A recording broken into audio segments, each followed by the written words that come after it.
Let's get back to that Donald Trump appearance at the U.S.-Mexico border, and specifically the view from Mexico. I'm joined now from Mexico City by Latin American political analyst Ana Maria Salazar.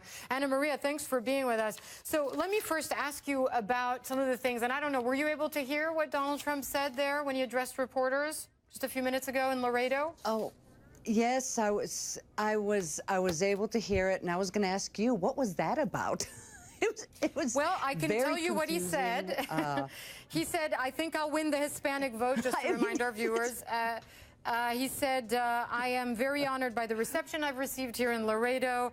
He reiterated the fact that he believes illegals, as he calls them, are, quote, a huge problem for the country, and then also reiterated his promise to build a wall that would make the country richer. You're in Mexico City. How do you react to those statements? I mean, it was, I think, just watching Donald Trump, it seems that he's backtracking on some of his statements. He said he was going to build a wall to cross all the border, kind of separate the border between Mexico and the United States. Now he's talking about parts of the border. He talks about being very popular with Hispanic voters. Well, he's not. And from Mexico's perspective, it's been very interesting because we follow this. I follow this almost daily on my TV show, my radio show.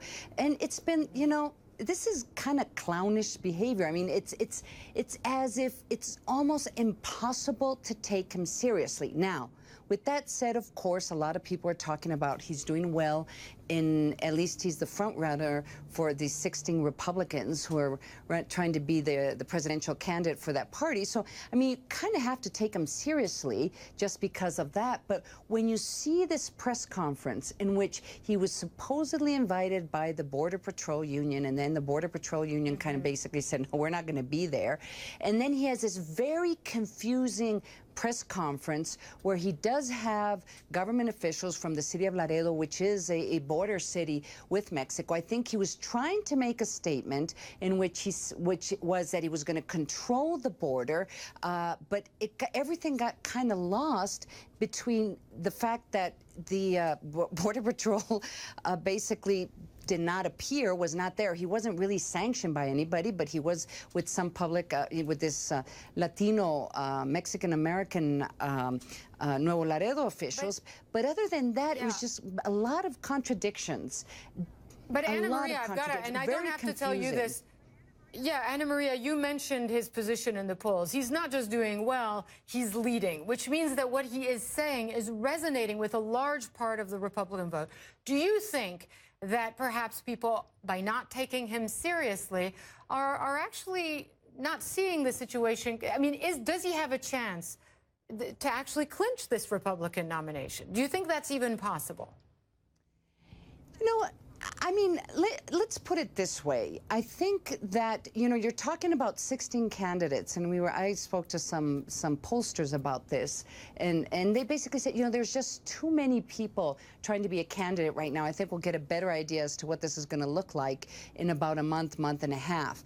But you know what? It's amazing about Donald Trump is here he had the exact opportunity. This was his moment to get that photo op with Mexico behind his back, where he was going to reaffirm we're not going to let any single, you know, illegal come into the country, the way he talks about Mexican Americans or people who live in the United States without documents.